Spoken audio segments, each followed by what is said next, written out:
An African proverb said, if you want to go fast, go alone. But if you want to go far, go with others. Whoever controls your mind controls everything about you.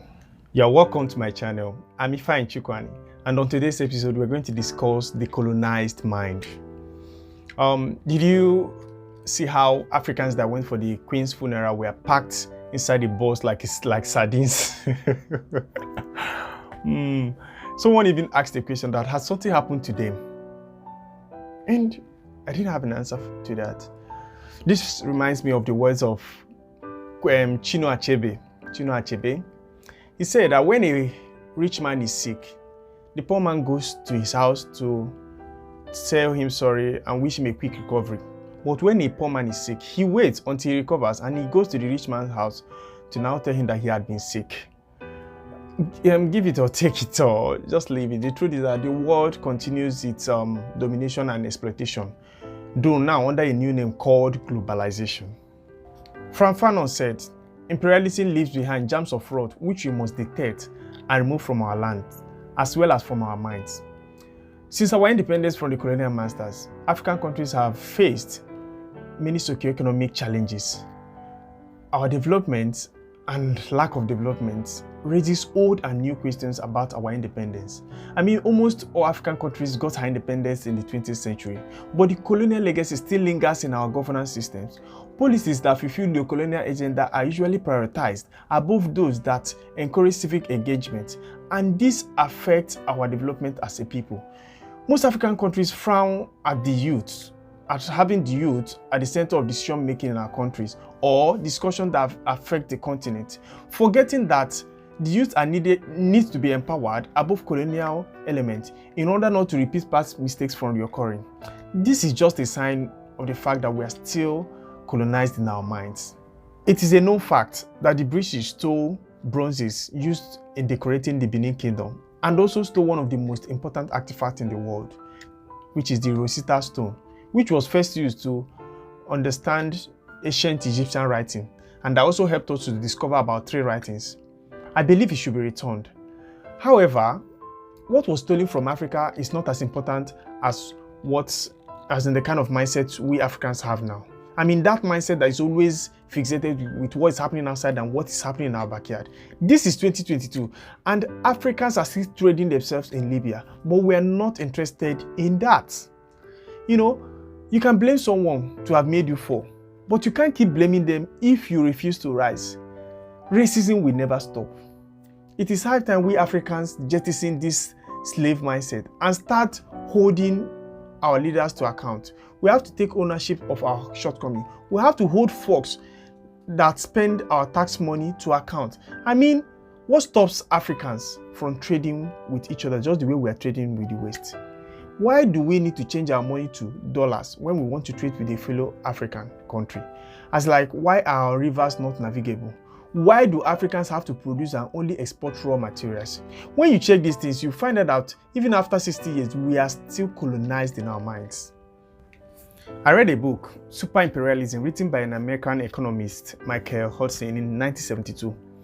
In that book, he described or explained how the West uses debt to underdevelop Africa.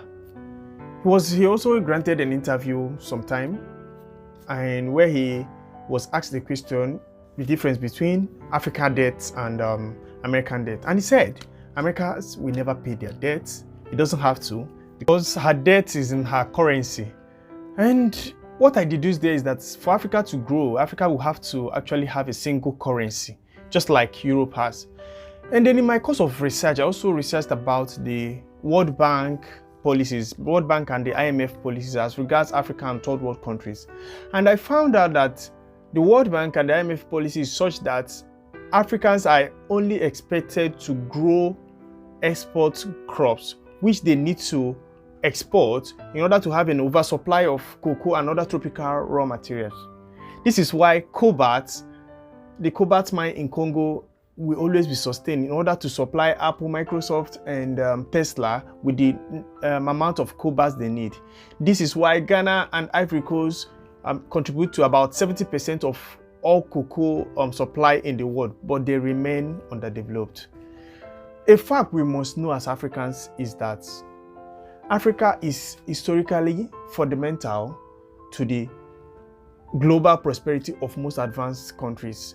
So we need to leave this colonized mind and start thinking independently. The oppressed want at any cost to resemble the oppressor. In 1960, the first indigenous leader of the People's Republic of Congo, Patrice Lumumba, said, "We have to rediscover our most intimate self and rid ourselves mental attitude, complexes and habits which colonization trapped us in for centuries." Though Patrice Lumumba is dead, but his words are evergreen and we need to follow it if we must be decolonized in Africa.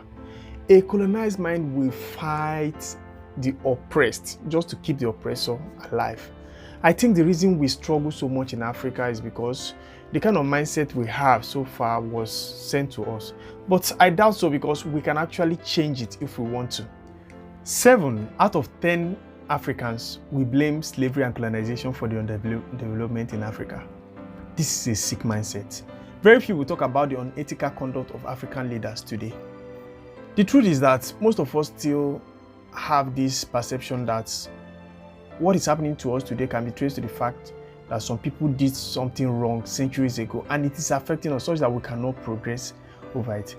And this colonized mindset victimizes us and makes us feign ignorance on things that we can do for ourselves. You know, I want every African, Tanzania, Madagascar, Zambia, the Gambia, Nigeria, Ghana, Cote d'Ivoire, Senegal, Egypt, Libya, Lesotho, Botswana, and every African country to know that colonization is not peculiar to Africa. It is a human thing and not a white man thing. The strong will always prey on the weak. Nature itself is not fair. Let us get off this colonized mindset. You know, I want every African watching this to know that we don't have enough excuses to have not utilized the potentials and the amazing abilities we have now to turn things around for our own good. We are not already disadvantaged like we are made to believe. History will one day remind us of the fact that there are people that have experienced worse things than we have and they succeeded. You know, our children will not build on excuses or stories of the past, but rather on the legacy we left for them. And finally, we might not have the best of the past or foundation, but we do have a present which we can do something about. Let's set a good path for the unborn generation to follow. Thank you so much for watching. I would want to hear from you on what you think about the colonial mind. Kindly like, share and subscribe. See you next week. Bye.